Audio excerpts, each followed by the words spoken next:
sempre vale a pena falar de coluna, de dores na coluna, de problemas muitas vezes vindos aí de uma posição errada na hora de dormir, de coisas que você faz no seu dia a dia que podem atrapalhar esse funcionamento da coluna e principalmente comprometer aí para o futuro e você ter problemas. Quem vai vir conversar com a gente mais uma vez é o querido médico neurocirurgião, Dr. Paulo Porto de Mello. Prazer sempre tê-lo aqui. Seja bem-vindo, boa tarde. Hoje muito bem acompanhado da esposa, que bacana, né? Eu acho tão legal. Eu sempre convido, falo, não, nossos convidados, traga a família, a gente adora conhecer todo mundo, é muito bom. Mas olha, a gente vai começar a nossa pauta de hoje com um vídeo ilustrativo, que o doutor vai começar explicando qual é a estrutura dessa coluna. Porque quando a gente consegue entender onde ela está e, de fato, a proporção que tem, né, e tão importante, né, a coluna, a gente vai conseguir entender aí o porquê das dores. Vamos lá, doutor, então, vamos começar por aqui. A coluna, a gente pode dizer que vem desde aqui de cima até a região lombar? Exatamente. Tá. Na verdade, a coluna ela se compõe basicamente dessas estruturas ósseas, que são as vértebras. Tá. E todas essas estruturas ósseas, elas são interpostas por um disco intervertebral. Certo. É uma estrutura um pouquinho mais macia, mais gelatinosa. Está representada aqui em azul. Né? Tá. Então, para o telespectador entender um pouquinho, o disco, na verdade, ele funciona como... Lembra aqueles chicletes antigos, o tal do Babalu? Sei. Ele é mais durinho por fora, mas ele tem um recheio mais gelatinoso. Por dentro, entendi. Então ele apresenta uma certa capacidade de ser comprimido e de voltar à sua condição normal. E isso, ele é comprimido quando a gente está fazendo alguma coisa, quando a gente está se mexendo, fazendo alguma coisa, naturalmente? Naturalmente. Por exemplo, você está deitado e você levanta. O próprio vetor de força da gravidade vai colocar mais força em cima da coluna. Entendi. Então, necessariamente, o disco ele vai dar uma achatadinha. Tá? E isso pode acontecer em qualquer parte da coluna. Qualquer parte da coluna. Por isso a gente diz, inclusive, que algumas delas são até mais sensíveis, né? E até uma pergunta, aproveitando o vídeo, doutor, que eu acho importante. Quando a gente fala que algumas áreas da coluna são comprometidas aí, com uma lesão muito séria, que a pessoa pode, enfim, parar de andar e entrar, ficar paraplégica e tudo, a gente está falando o quê? De que parte dessa coluna? A paraplegia é mais ou menos por lesões nesta região, na transição entre a coluna torácica e a lombar. A coluna torácica, você pode observar que ela tem um reforço das costelas. Então, esse segmento do nosso corpo funciona quase como se fosse um barril. Entendi. Porque ele tem a coluna como um eixo atrás e da coluna saem as costelas que se ligam com o osso externo aqui na frente. Entendi. Então é um sistema 360 graus reforçado. A coluna lombar não é. Então essa transição entre um sistema muito forte e um sistema que não tem essa força toda, no momento de um impacto mais grave, a gente tende a dobrar na região de transição. Entendi. Nessa dobra acontece uma fratura, uma lesão da medula, que é o que está dentro da coluna. Né? E aí pode ter um déficit neurológico até grave, como a paraplegia. Olha, importante então, para a gente entender essa região. E a gente consegue ver que realmente não tem aí... acaba aqui, tá vendo? Essa enfim, segurança maior como tem aqui em cima. Muito legal. Mas olha... Apresentamos, então, a estrutura. Agora a gente vai entender um pouquinho por que a gente tem dor. A gente tem mais um vídeo que mostra as principais regiões que, muitas vezes, no nosso dia a dia, são prejudicadas. A região da lombar é uma delas. Sem dúvida, Carol, porque a lombar é a região que acaba carregando a maior parte do peso. Esse é o problema. Então, se você for percebendo a estrutura da coluna, a cervical é uma vértebra mais delicada, à medida que vai descendo para a lombar, a gente vai ficando com a vértebra mais robusta, mais sólida, maior zona. Por quê? Porque ela tende a sustentar todo o resto do corpo que está para cima. A cervical, esse segmento aqui, ele sustenta somente a cabeça. Tá? Então é muito frequente a degeneração. Por quê? Porque é o disco, tá vendo? Aqui ele está indo em direção. Esses biquinhos são os famosos bicos de papagaio. Isso aqui é o podem ligamento. Surgir. Agora, esses bicos de papagaio, aproveitando então que a gente está falando de dores, ele causa muita dor. Quando a pessoa é diagnosticada aí com bico de papagaio. Como é que eles surgem? Ele surge geralmente porque você tem uma alteração degenerativa no disco, uma hérnia, uma protrusão, alguma coisinha assim, e isso acaba o organismo dando um jeito de resolver por si só. Duas formas de resolução, ou ele vai lá e reabsorve aquele disco que herniou, ou se isso não é possível, ele vai lá e envolve esse disco herniado com a carapaça de osso, para tentar impedir que ele hernie mais. Entendi. Esse osso, essa carapaça, esse escudo é o tal do bico de papagaio. Olha só. E isso fica. E isso fica. Agora, por exemplo, dormir mal pode causar bico de papagaio dormir em posição errada? Na verdade, algumas posições, se a gente adotá-las de forma muito repetitiva, vão trazer prejuízo. Tá. Como vocês podem ver aqui, a coluna ela é um organismo articulado. Então, se a gente coloca essa articulação sempre sob estresse, o organismo vai responder de alguma forma a isso. Entendi. E qual que é a ideia dele? Bom, estão me estressando aqui, eu vou me fortalecer para tentar evitar esse estresse. E fortalecer o quê? Tornar mais rígido, com mais cálcio, e aí acaba formando essas pontinhas, essas espículas. Olha só, gente, como a gente não sabe por que isso acontece, mas vem aí de hábitos. Hábitos errados que a gente tem no dia a dia. Que não só para dormir, né? Sentar na cadeira, levantar um peso do chão, uma criança do chão. Tem que sempre agachar, né? Exatamente. Não pode dobrar a coluna, tem que dobrar o joelho. Dobrar o joelho e descer reto, é a melhor posição. Vamos colocar uma perguntinha no Twitter, então, de quem que é? Bianca, um beijo pra você, obrigada pelo carinho. Carol, já que quando estamos dormindo não vemos nada, risos, como saber se estamos em uma posição errada, enfim, uma posição certa? Olha, Carol, Bianca, sua pergunta é super pertinente, né? A gente realmente não está consciente quando a gente está dormindo. Então a gente acaba se valendo de alguns artifícios. Sim. A melhor posição para dormir é a posição fetal, deitado de lado, joelhos semi-flexionados, ou seja, semi-dobrados. Tá. E para um conforto maior, um travesseiro, uma almofada, alguma coisa entre os joelhos.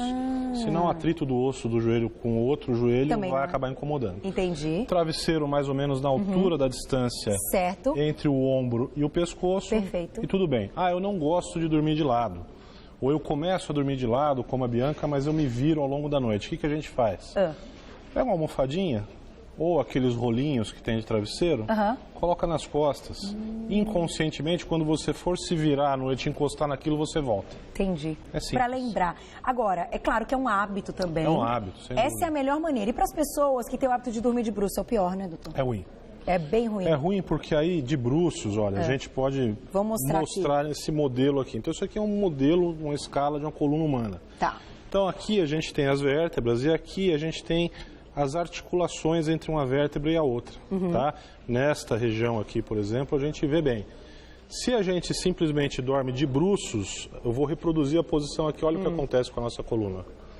A gente força justamente a articulação. Entendi. Então, a chance de você acordar com dor ou desencadear um problema articular por conta dessa posição forçada é uma chance maior.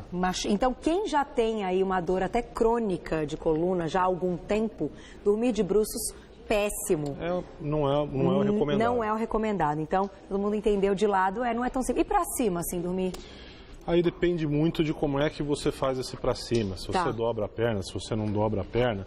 Vamos simular a posição, olha, para cima. O que a gente faz? A gente bota pressão no sentido inverso. A gente bota uma flexão na coluna. Tá. Então eu alivio a articulação, mas eu sobrecarrego a região anterior. Quando a gente deita de lado, não sobrecarrega nada. Não tem nada sobrecarregado. Olha que legal, nunca tinha pensado nisso. Então é realmente uma questão simplesmente de física. Por isso que muita gente acorda, a gente já pode até seguir o vídeo, que eu acho que ele mostra uma parte muito legal dessa região. Tem muita gente que acorda com dor no pescoço. Dor no pescoço. Isso também vem de forçar essa região. Às vezes as pessoas têm o hábito, por exemplo, de dormir com travesseiros muito altos.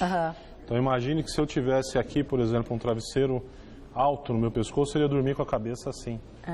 Logicamente, no dia seguinte, a musculatura que foi estirada e permaneceu estirada por 8 horas, 6 horas que seja, ela vai me provocar dor.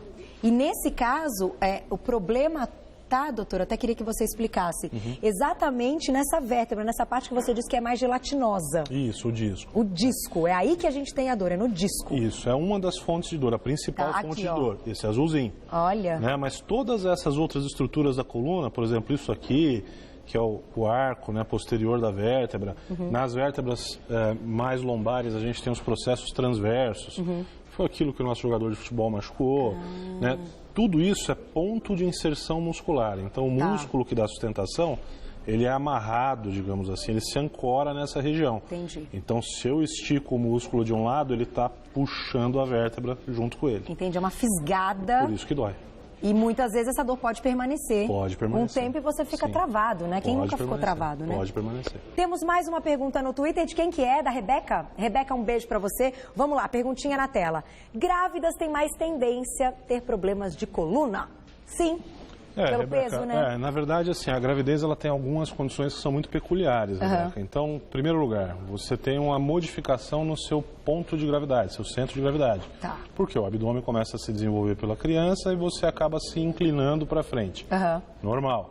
Além disso, o estado fisiológico da gravidez, ele provoca uma alteração hormonal que torna as articulações mais móveis e os ligamentos menos resistentes. Então você realmente tem uma sobrecarga grande na coluna. O que fazer nesse período que pode ser aí bacana para sustentar, né? O ideal, Carol, é a atividade física. Né? Então ir para uma fisioterapia, fazer uma atividade na água, sempre com acompanhamento, para estar fortalecendo a musculatura sem estressar demais a articulação. Perfeito. A atividade física é muito boa em qualquer fase, nessa então é bom mesmo. Vamos colocar o último vídeo então, que nesse vídeo a gente consegue visualizar um tipo de tratamento. Hoje a gente tem alguns, né? Sim. A gente vai mostrar um exemplo aqui e o doutor vai explicar outros. Então, quando a gente tem um diagnóstico de um problema, vamos ver, a gente vai deixar o vídeo rolando para entender qual problema é esse. Seria, por exemplo, um bico de papagaio ou uma hérnia, né? Aqui são hérnias muito específicas, né? Hérnias localizadas, que são contidas ainda pelo ligamento. O ligamento é uma espécie de uma cortina que envolve a coluna pela frente. Tá. Então a hérnia, vocês estão vendo o disco, ele está se deslocando na direção do nervo, na direção da raiz. A hora que ele comprime o nervo contra o osso, o indivíduo tem dor. Então a gente tem que tirar, tem que desfazer essa compressão mecânica. Em alguns casos, a gente consegue fazer por forma percutânea. A gente entra com a agulhinha através da pele, essa agulha ela ligada, ela tem um motor, ou se não injeta água, ou se não existem outros modelos que eles aumentam a temperatura interna no disco e evaporam esse conteúdo. Entendi. E aí a gente aspira esse conteúdo que está em cima do nervo em si, da raiz. Então, às vezes, isso é possível. Né? Não dá aqui para a gente generalizar e falar, não, todo mundo pode ser tratado dessa forma, porque isso não é verdade. Esse caso seria uma cirurgia, porque é cirúrgico, deve ser feito em hospital, com anestesia, tudo isso. Mas a gente pode dizer que é uma cirurgia simples? Uma cirurgia tranquila, o paciente vai para casa no mesmo dia, né? Então, a cirurgia menos invasiva. Hoje em dia, a gente tenta fazer as coisas sempre da forma menos invasiva possível. É sempre o primeiro... Sempre a primeira opção. Não é possível isso? Vamos para uma técnica um pouco mais invasiva. Então, existe um amplo espectro que a gente pode ir do zero invasão, que é o tratamento de acupuntura, fisioterapia, etc., até o máximo de invasão, que é uma cirurgia convencional. Entendi. Nesse meio caminho, a gente tem várias ferramentas que podem resolver a situação. Olha, gente, então é claro que tem que procurar ajuda para ter, né, o diagnóstico, para ver qual é o problema. Tem tantos exames aí que vão mostrar e vão diagnosticar. E um dos tratamentos pode ser esse, como o doutor falou, vai para casa até no mesmo dia.